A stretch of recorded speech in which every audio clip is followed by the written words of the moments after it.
Deputy Chief Minister. Thank you, Madam Speaker. I also rise in support of this legislation, and I want to pick up on what the Chief Minister just spoke about getting that balance right, backing police and backing the community and allowing Territorians to go out and enjoy their lifestyle no matter where you live, in Alice Springs, Tennant Creek, Katherine, wherever you want to be, because the Territory is about lifestyle, it's about being safe, and it's about economy. And that's what the CLP are here to do, Madam Speaker. We're going to make the community safe, we're going to rebuild our economy, and we're going to restore our lifestyle. And Madam Speaker, and that's what this bill does. This bill comes into Parliament today to back the police, to show that we've got their back, because they do a very important job, Madam Speaker. And I know the member for Barclay who's been there and done it before. They protect Territorians. They protect Territorians, whether it be at home, whether it's at work, whether it's on your boat, or it's at Harrison Dam. That's what the police do. They're the members of the community, Madam Speaker, that run towards the danger. They look after us. So we need to make sure that we back them and we support them. And this is one piece of legislation we're going to do today. We're also amending legislation to ensure there's mandatory sentencing. So if you assault a police officer or a frontline worker, there's going to be some consequences, because that's what we do over this side of the chamber, Madam Speaker. We back our police, we back Territorians, because Territorians deserve to live in a safe, strong economy and have a good lifestyle. Madam Speaker, we know that for 8 years the Labor government's policies in here have failed Territorians. Crime rates have gone up through the roof, Madam Speaker. Over the last year, I'll give you some examples. This is to June this year. Robbery, this is in the Northern Territory, and I'll give you some breakdowns, Madam Speaker, just to really reflect so you can think about how badly the Labor government failed Territorians. Robbery, 343% up. House break-ins, 106% up. Domestic violence assaults, 82% up. Alcohol-related assaults, up 38%. That's right across the Territory, Madam Speaker. So it just goes to show that the Territory were failed by the Labor government. Madam Speaker, I might break it down a little bit more to just go through some of the regions and town by towns to give you a bit of a flavour, a bit of a feel for what it's like living in various parts of the Northern Territory when the Labor government failed the residents so badly. Palmerston, alcohol-related assaults up 159%. 159%.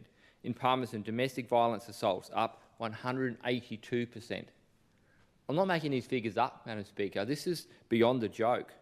House break-ins in Alice Springs up 241%. Alcohol-related assaults up 7%.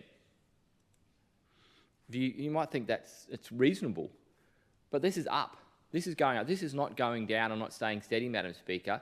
This is a result of the inaction and the failed policies by the Labor government, which caused the Territory to become an unsafe place.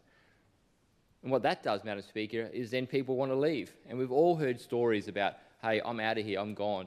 I'm closing my business, I'm leaving.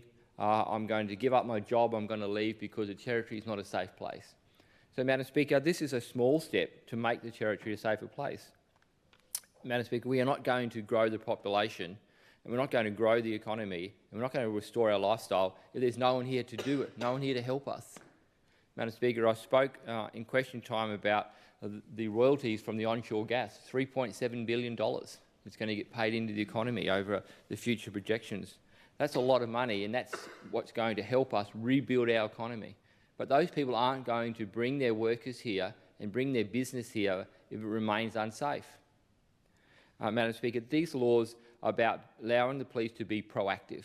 These laws are allowing the police to go into groups where there's potential for breaches of DVO, Madam Speaker, and we know the domestic violence order come in all sorts, and there's a particular form of that order where it says that you can be with your partner provided you're not drinking, because history shows that once you start drinking, domestic and family violence occurs. So, Madam Speaker, previously when the Labor government took the power away from police, I've heard stories where the police are the ones in handcuffs. They're the ones that can't act and protect Territorians because the Labor government chose to take their power away.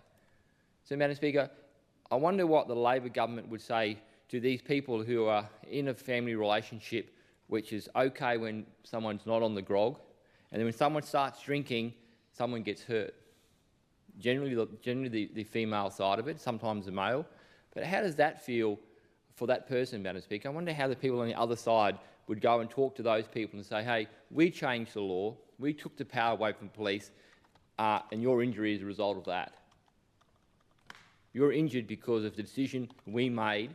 This is a Labor government, the previous Labor government for 8 years, who failed Territorians in relation to crime and safety and economy right across the board, have directly caused the family and domestic violence to go up 82% over 8 years. Just reflect upon that, Madam Speaker. How would you feel if you knew that someone in this House had made a decision that allowed your mother, your brother, your sister to get injured because they failed you Territorians, and failed you badly, not just a little bit, 82%, 330%, 350%, Palmerston 182%. These figures are just going through the roof. Tennant Creek, domestic violence up 101%. Robbery in Katherine, you can get this one, 1,100% increase. 1,100% increase. That's in Katherine. Alcohol-related assaults up 97% increase in Katherine. Domestic violence assaults up 135% in Katherine. So, Madam Speaker, it just goes to show that the Labor government for 8 years came into this House, talked about how they're going to here to listen to Territorians, how they're there to protect it and make the Territory a safer place. And as the Chief Minister spoke about, Madam Speaker, are they talking today about, what about the evidence? Listen to the experts. Well, the evidence is here, Madam Speaker, and they chose to ignore it. They chose not to listen to that, make decisions which resulted in the facts and the figures that I've just spoken about and these people getting injured. Never forgetting that the police are the ones out there running into the danger, and yet the Labor government took their power away and made them go into handcuffs because they couldn't do their job and they couldn't protect Territorians. So we need to make sure, Madam Speaker, that we deal with this correctly. And Madam Speaker, this is a part of our crime reduction plan to reduce alcohol-related harm right across the Territory. And the reason I mention alcohol-related harm, Madam Speaker, is because I want to move on to what happened when you don't have a plan and you just let the rivers of grog flow into a particular part. And we all know what we're talking about here. The stronger features fell away, and the Labor government didn't have a plan to protect Territorians about the river of grog, and the statistics just went through the roof. And I'm not going to go through those statistics because it's absolutely horrifying. I know the member for Breitling has spoke about in his own hometown. He was born there, he knows what happened.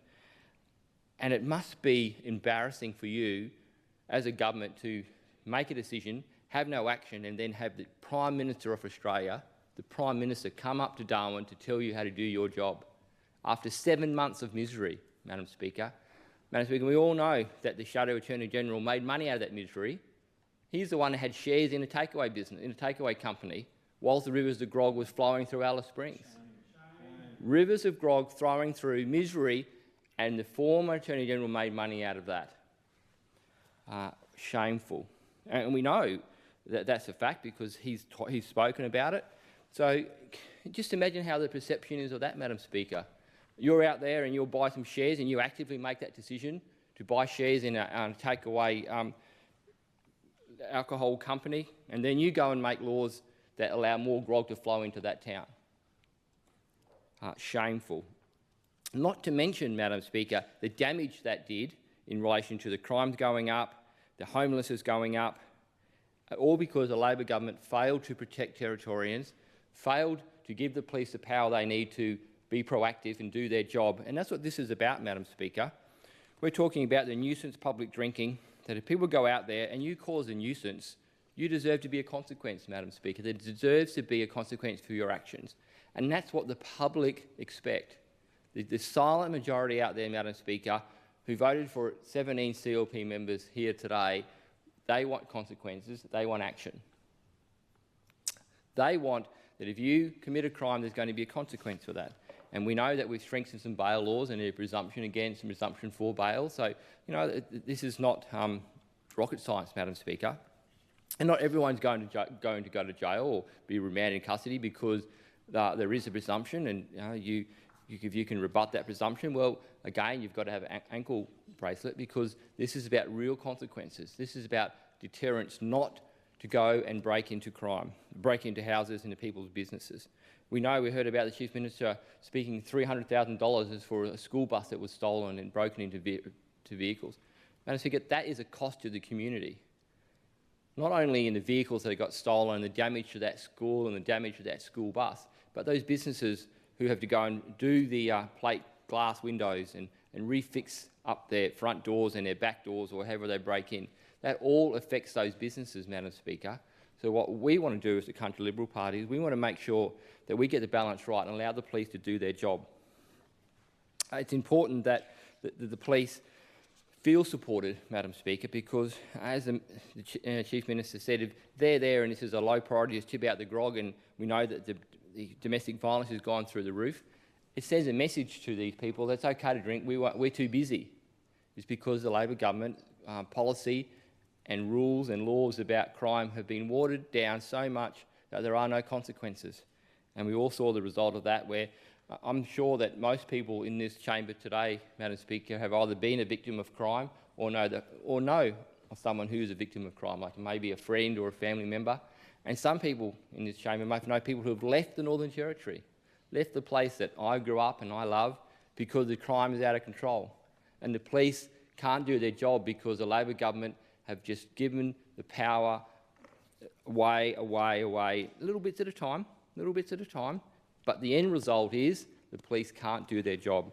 So we need to make sure, Madam Speaker, that we do that and get that balance right, because we're talking about the community members who have got a right to go and enjoy their lifestyle, and enjoy sitting around if they want to go to Harrison Dam or into a public place, or in their house next to a public place. I know the member for Cromer mentioned this earlier, that you might be in your castle, your home that you brought, Madam Speaker, and someone could be sitting literally 20 metres away, drinking in a public place, and the police are powerless to go and act.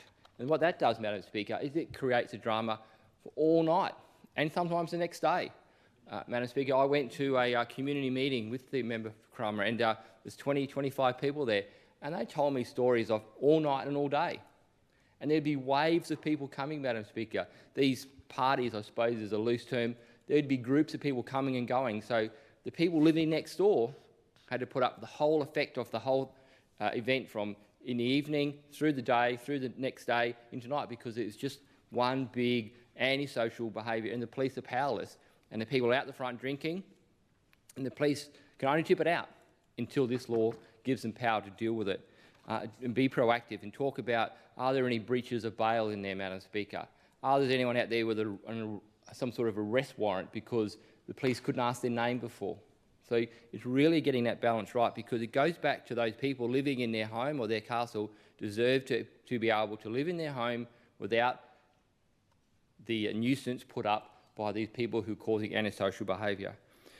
Madam Speaker, we're here to make sure that this government and this House get that balance right, and we really want to give the police the power to do their job and balance that with your right to be able to have a drink and your right to be able to live in the community safely.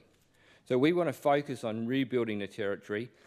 We promised to reduce crime, and I know that the opposition have said they're going to hold us to account. That's what we're here to do, Madam Speaker. We are going to reduce crime. We're going to make the place a safer place to live. We're going to rebuild the economy, and we're going to restore our lifestyle.